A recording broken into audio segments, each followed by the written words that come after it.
Xalis əməl nədir? Xalis əməli də tərif edir İmam Sadiqin hədisidir. İmam Sadiq əleyhissalamın. Buyurur, əlləzi, yadda saxlayın bu hədisi. Xalis əməl hansı əməldir? Buyurur, əlləzi la yuridu ən yəhmədəkə aleyhi əhədun illəllah əzzə və cəl. O əməl ki, onu eləyəndə Allahdan başqa kiminsə səni tərif eləməsini istəməyəsən. Əvvəldən istəməyəsən ki, məni bu işə görə tərif eləsinlər. Ancaq Allah istəyəsən. Görürsünüz, bunu demir ki, niyyətin bu olsun ki, Allah əvvəldən ürəyində belə bir şey olsun ki, kaş buna görə məni tərifləməsinlər. Bax, buna deyirlər ixlaslı əməl.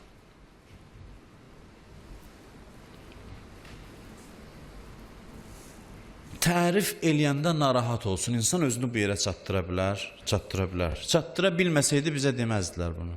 Biri məni tərif eləyəndə narahat olun. Əli əleyhissalam necə narahat olurdu? Kim onu tərifləyirdisə, deyir, o saat Allaha yönəlirdi, deyirdi, ilahi, məni onun zənn elədiyindən daha üstün elə. Və onun mənim barəmdə bilmədiyi günahlarımı bağışla. O məni tanımır. Sənsən ki, məni buna yaxşı tanıtdırmısan, mən yaxşı adam deyiləm. Biri səni tərifləyəndə biz o saat tərifə inanırıq. Deyirsən, bu düz deyir. Başlayırıq bizi tərifləyənə inanmağa. Ki, doğrudan da mən yaxşı adamam.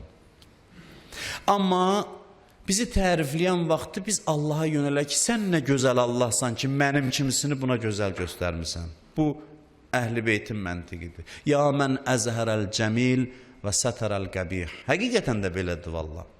Ya mən əzhərəl cəmil. Ey o Allah ki, gözəlliklərimi aşkar eləmsən, yaxşı xüsusiyyətlərimi açırsan və sətərəl qəbih. Və pisliklərimi gizlədirsən. Kəm min qəbixin sətərtəhu. Kumeyl duasında deyir. İlahi, nə qədər pis xüsusiyyətlərimi cəmaatdan gizlətmirsən. İnsan ona edilən təriflərə çox inanmasın, çox bağlanmasın. Yəni, insanın əhvalı tərifə, tənqidə bağlı olmasın. Bu hala gəlib çatsın. Çox fikir verəcəksənsə tərifə, tənqidə, axırın çox ehtimal var ki, imansız öləsən. O qədər təhlükəlidir. Yəni, mən zarafat mövzuda danışmıram sizlə. Ki, bu olsa yaxşıdır, olmasa, çalışın, belə deyil, bu vacib məsələlərdəndir ki, ixlas olmasa, insanın axırının xeyir olması sual altındadır. Və bizim çoxumuzda da ixlas yoxdur. Odur ki, təhlükəlidir. Mən cəsarətlə bunu deyirəm ki, o ixlas ki, bu hədislərdə qeyd olunur, o ixlasda adam tapmaq çətindir, azdır, çox azdır. Axırı bir söz necə olur? Zubeyr Həzrət Əliyə qarşı qılınc qaldırıb döyüşdü. Həzrət Əli əleyhissalam ona bir hədis dedi. Yadındadır, Peyğəmbər demişdi ki, filan döyüş olacaq, filan olacaq. Əliyə qarşı çıxanlar belə, elə Əli haqlandı, haqq Əli iləndir. Zubeyr Əlinin dostu idi qabaq.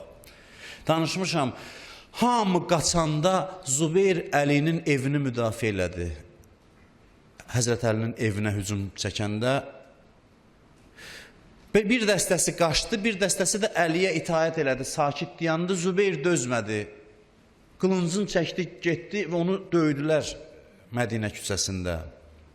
Zübeyir Əlinin evini müdafiə edən bir, ilk, yeganə bir adam idi. İlk beyyət eləyən adamlardan biri idi Həzrət Əliyə. İndi iş belə gətirib ki, Cəməl döyüşündə Əliyə qarşı vuruşur, Həzrət Əli onun dostu idi deyə yadına salır. Deyir, Peyğəmbər belə demişdi, yadındadır bu döyüş haqda, mənə qarşı çıxanlar haqqında. Deyir, hə, yadıma düşdü. Tabii mən yalan deyir ki, bilmirdim, yadıma düşdü. Doğrudan yadından çıxmışdı, bilmirəm onu. Amma deyir, ya Əmir əl-Möminin, yadıma düşdü. Onda Əli əleyhissalam ona buyurur ki, onda qərarı ver. Döyüşə davam eləyəcəksən, bir halda ki, yadıma düşdü. Döyüşə davam eləyəcəksən, ya çıxıb gedəcəksən. Deyir, Zübeyir deyir ki, gedərdim. Amma cəmaat mənə nə deyər? Cəmaat nə deyər? Bu qədər dava qaldır, bu qədər qoşun yığ, gətir, cəmaatı təşviq elə. Axırda deyən ki, mən çəkilirəm qırağa. Əli əleyhissalam baxdı, dedi, cəhənnəmə gedəcəksən ki, cəmaat sənə nə deyər? Cəmaatın sözü bu qədər önəmlidir sənin üçün. Ki, sən razısan cəhənnəmə gedəsən, amma cəmaat nə deyər? Dedi, yox, mən dözə bilmərəm, mən barədə danışılan sözləri götürə bilmərəm.